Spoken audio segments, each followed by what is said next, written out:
నమస్కారం. నా పేరు డాక్టర్ షగుఫ్తా. నేను న్యాచురోపతి డాక్టర్‌ని. ఈ మధ్య కాలంలో మనం కాన్‌స్టిపేషన్ సమస్య అధికంగా చూస్తున్నామనండి. చిన్న పిల్లలలో ప్రత్యేకంగా మా పిల్లోడు 2 డేస్ అయింది మోషన్‌కెళ్ళి, 1 వీక్ అయిందని చెప్పడంలో కూడా ఆశ్చర్యపోవాల్సిన అవసరం లేదు. ఎందుకంటే అలాంటి కేసెస్ ఈ మధ్య ఎక్కువ వస్తున్నాయి మన దగ్గరికి. సో, ఎందుకు ఈ కాన్‌స్టిపేషన్ ప్రాబ్లమ్ అధికంగా అవుతుంది? ఈ మలబద్ధకం అంటారు.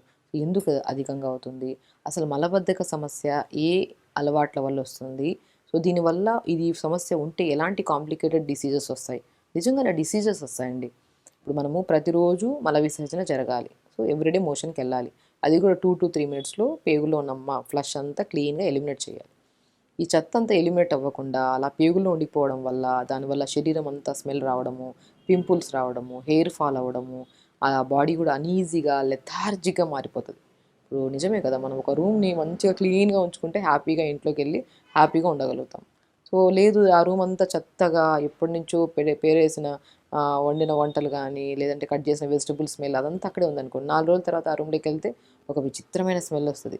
మనం ఆ రూమ్‌లోకి ఎంటర్ అవ్వడానికి కూడా ఇబ్బంది పడతాం. అలాగే ఎగ్జాక్ట్‌లీ మనం తిన్న ఫుడ్డు ఫ్రెష్ ఫుడ్ తింటాము. దాంట్లో ఏదైతే మనకి ఎలిమినేట్ అవ్వాలో ఆ ఎలిమినేషన్ అంతా పేగుల్లోకొచ్చి పేరుకుపోతది. ఆ పేరుకుపోయింది మనం నీట్‌గా ప్రతిరోజు మార్నింగ్ ఎలిమినేట్ చేయాలి.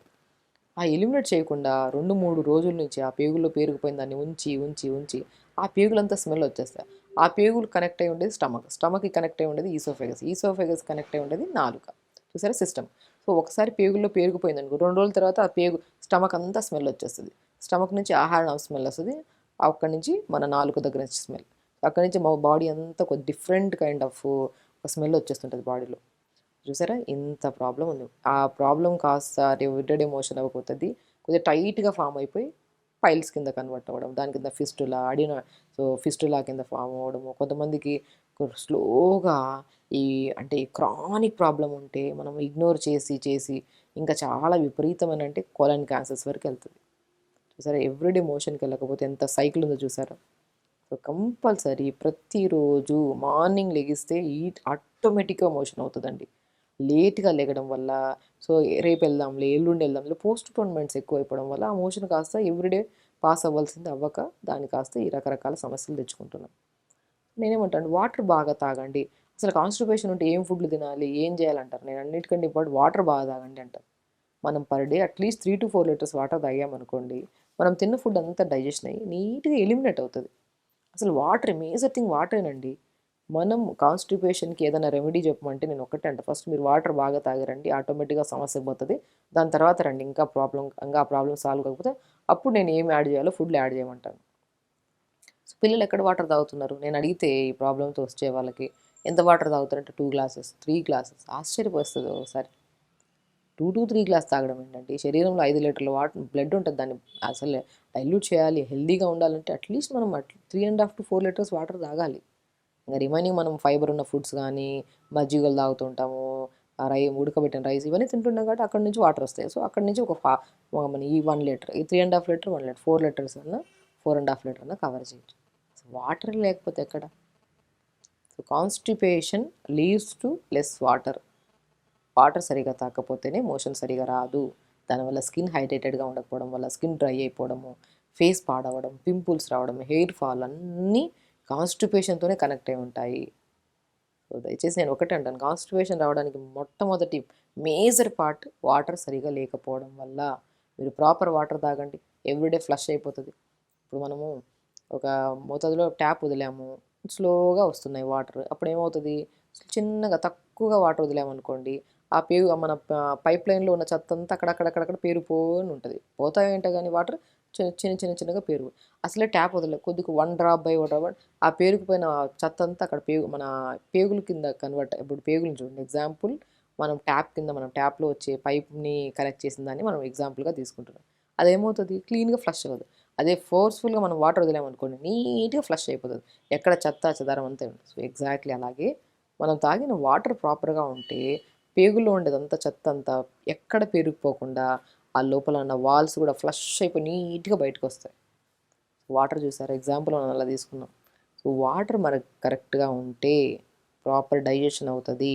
ఆ డైజెషన్ అయిపోయి కొద్దిగా టైట్‌గా, థిక్‌గా ఉండకుండా అది డైల్యూట్ అయిపోవడం వల్ల నీట్‌గా ఫ్లష్ అయ్యి మోషన్ ద్వారా వెళ్ళిపోతది. వాటర్ బాగా తాగండి. ఈవెన్ దో వాటర్ కూడా ఎలా తాగుతారు, కొంతమంది లేచిన వెంటనే 1 లీటర్ తాగేయడం, తర్వాత పగలంతా తాగకపోవడం, మళ్ళీ లంచ్కి ముందు డిన్నర్కి ముందు మళ్ళీ ఒకసారి వాటర్ తాగడం, మన డిన్నర్కి ముందు కొద్దిగా వాటర్ తాగడం. ఇలా వాటర్ తాగకూడదు.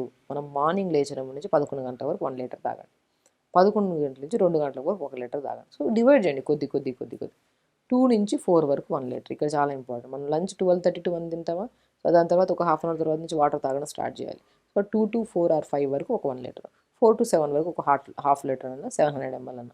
సో ఆల్మోస్ట్ 3.7 వరకు ఇలా వాటర్ పెట్టేసుకున్నాము. రిమైనింగ్ మనం లంచ్ తర్వాత పల్చటి మజ్జిగ తాగుతాము, మార్నింగ్ ఏదైనా డీటాక్స్ వాటర్ తాగుతాము, జ్యూసులు తాగుతాము, ఫ్రూట్స్ తింటాము, వీటన్నిటితో ఒక 1 లీటర్, ఇలా 4.5 లీటర్ వరకు ఆర్ 4 లీటర్స్ వరకు కవర్ చేసామనుకోండి, అసలు సమస్యలే రావండి.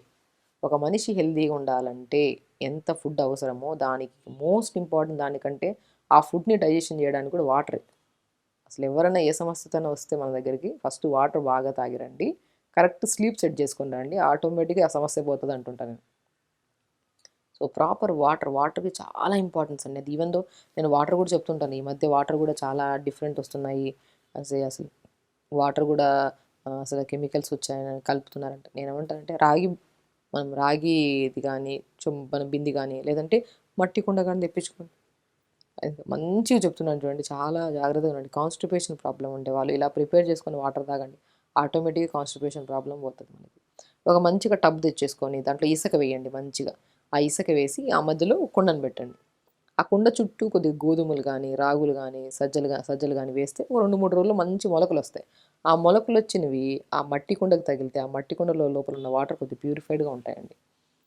పాతకాలంలో అలాగే తాగేవాళ్ళే. అందుకని అసలు ఏ మినరల్స్ డెఫిషియన్సీస్ వాళ్ళకు ఉండేవి కాదు, ఏ నరాల బలహీనతలు, తిమ్మర్లు, కాన్స్టిపేషను, ఇంకా రక్తహీనత సమస్యలు, ఐరన్ తగ్గడాలు ఏమి ఉండేవే కాదు.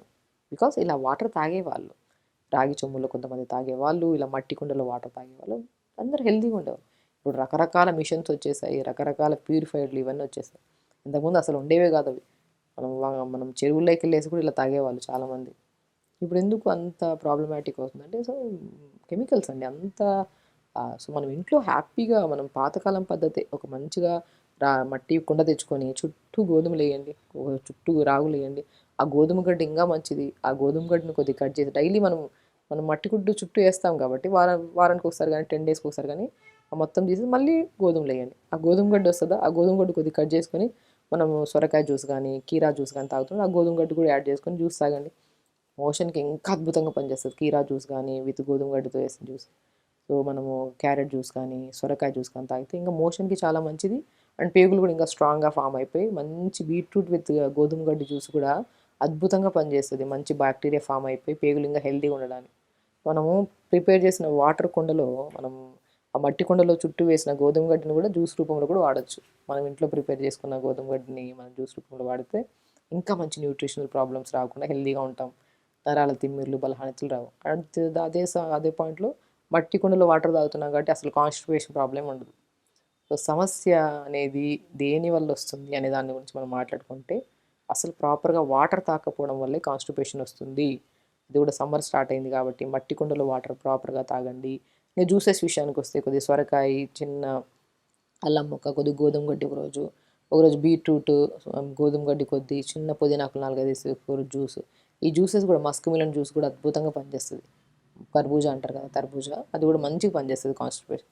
ఇలా మంచిగా ప్రిపేర్ చేసుకొని జ్యూసెస్ తాగండి. కాన్స్టిపేషన్ ప్రాబ్లం మనమే చేతులారా తెచ్చుకున్న సమస్య, దాన్ని పోగొట్టుకోవాలంటే హ్యాపీగా ఇలాంటి వాటర్స్ బాగా తాగుతుంటే సమస్య ఆటోమేటిక్గా పోతుంది. కాబట్టి కాన్స్టిపేషన్ ప్రాబ్లమ్ని అలా అరే పెద్ద సమస్య అనుకోకుండా దాన్ని వాటర్ బాగా తాగితే కూడా పోతుంది. వాటర్తో పాటు ఈ జ్యూసెస్ తీసుకోవడం, ఫైబర్ ఫుడ్స్, జామకాయలు తీసుకోవడము, మస్క్ మిలన్ ఫ్రూట్స్, దానిమ్మకాయలు కూడా మంచిగా అద్భుతంగా పనిచేస్తాయి. ఇవన్నీ తీసుకుంటూ ప్రతిరోజు యోగా చేసుకుంటూ తొందర పడుకుంటే సమస్య రాదు. అసలు తొందర పడుకొని తొందర లేస్తే ఆటోమేటిక్గా వాటర్ ప్రాపర్ తాగితే పొద్దునే బిల్లు కొట్టినట్టు దిగి వెంటనే బెడ్ నుంచి 2 minutes మోషన్ ఫ్లష్ చేసి బయటకు వచ్చేస్తారు. కాబట్టి సమస్య అనేది మనం తెచ్చుకుంటున్నామా మన చేతులారా, లేదంటే నీళ్ళు తాకపోవడం వల్ల, లేట్గా లేకడం వల్ల, సంథింగ్ ఏదో ఫిజికల్ యాక్టివిటీ లేకపోతే 3 సెట్ చేసుకుంటే ఆటోమేటిక్గా ఈ సమస్య కాదు ఏ సమస్య రాదు మనకి. సో కాబట్టి హెల్తీగా ఉండండి, హ్యాపీగా ఉండండి. నమస్కారం.